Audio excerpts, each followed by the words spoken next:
among the trends in the Islamic communities in the West and also in the countries of origin, a perception that women, should not be allowed to work, and there are some rules that are discriminatory in the way we are dealing with women. The literalists' reading of the scriptural sources. So we have this trend, and this has an impact on the situation of Muslim women in the West. At the same time, we have the cultural dimension. The cultural dimension is really how the Muslim woman or the Islamic principles are understood in the countries of origin, where we have very macho cultures, patriarchal cultures in Asia, in the Arab world, in Africa.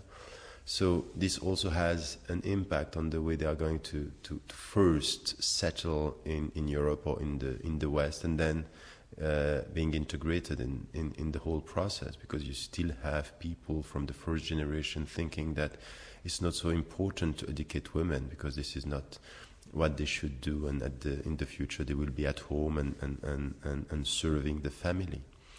So we have this religious cause, the cultural cause, and then what happened when the first generation arrived here, which was, as all the immigrant communities, the first step is to protect yourself from the new environment.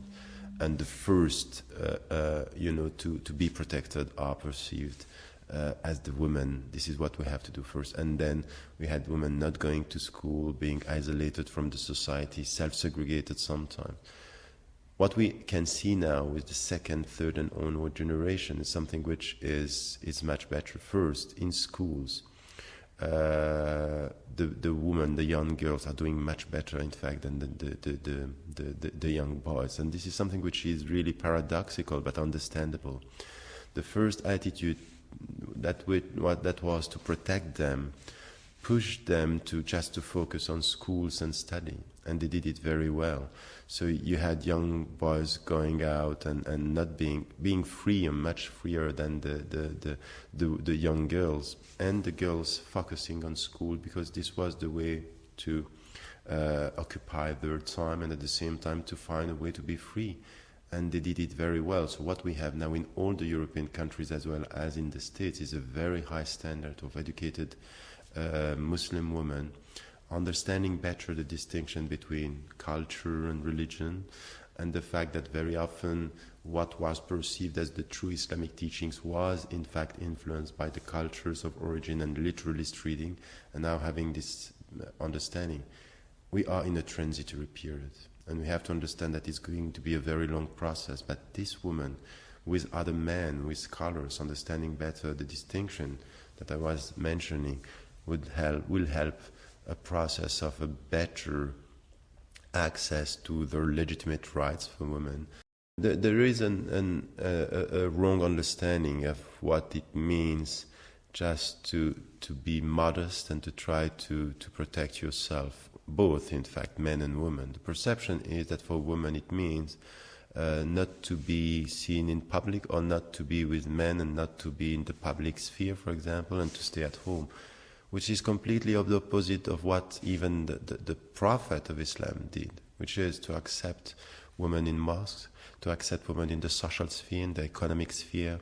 His own wife was a trader, and she was connected to the society. So we have to come to the very deep understanding. If, for example, men and women are asked to be modest, it's because they are going to be in the same place, and you are not modest for your own family, you are modest towards the surrounding society.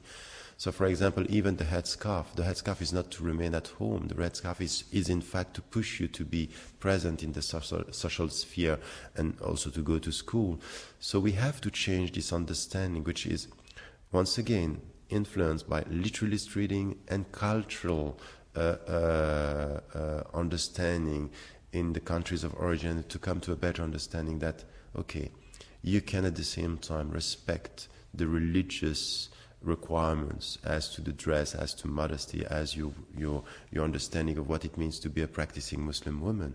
But you should go to school because it's an obligation In fact, it's a religious obligation. We have a saying of the Prophet saying, طَلَبُ الْعِلْمِ فَرِيضَةٌ عَلَى كُلِّ مُسْلِمٍ وَمُسْلِمَةٍ, meaning seeking knowledge is an obligation for men and women, Muslim men and women, not only men. So, school, working, if you know, just to be able to work, and not only this, to work and to ask for the same salary, for the same competence, all this is really important.